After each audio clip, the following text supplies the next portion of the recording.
प्रणाम सब मिथिलावासी के। हम शालिनी झा छी। आई हमर दीदी छथि अर्चना झा। हम सब एकटा कृष्ण भजन लऽ के एलहुँ हैं। एखन जन्माष्टमी चलि रहल है, मतलब आबऽ वाला है, ताहि के लऽ कऽ तऽ ई राधा और कृष्ण के नोक झोंक भऽ रहल छै। तऽ यह प्रसंग है हमर सबके मैथिली गीत माला चैनल के माध्यम से अहाँ सबके सुना रहल छी। हमर यह प्रयास है जे अहाँ सबके गोटे के बढ़िया लागत, सब गोटे के जे सुनै छी तिनका सब गोटे के बढ़िया लागत। धन्यवाद। राधे बंसी लेलन चोराए, अब हमको ना जियब गे माई। राधे बंसी लेलन चोराए, अब हमको ना जियब गे माई।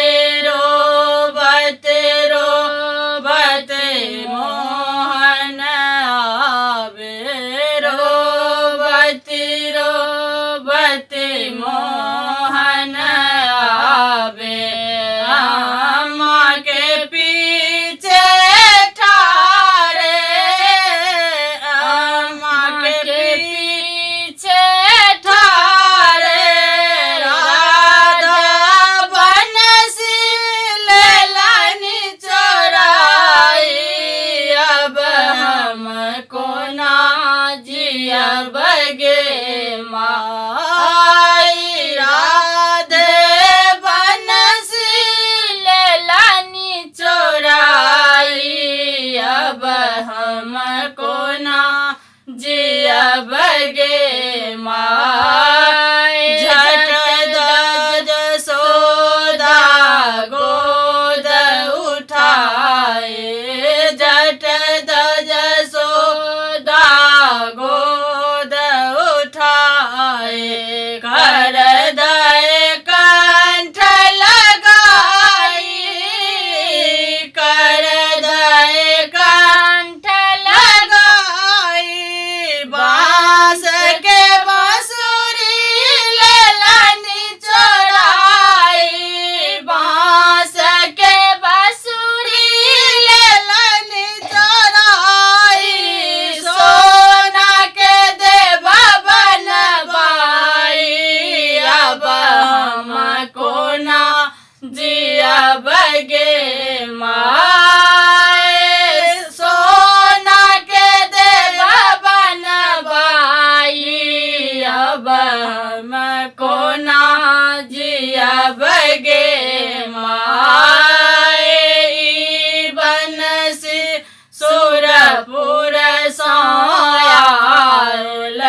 सुनाओ जसोदा माई आहू के बालक कृष्ण कन्हाई आहू के बालक कृष्ण कन्हाई हमारा चीर चोराई अब हमको ना जिया बगे माया दे बनसी लेलानी चोराई अब हमको ना जिया बगे माया दे बनसी लेलानी चोराई अब हमको ना जिया बगे माय। धन्यवाद। जय मिथिला, जय मैथिली।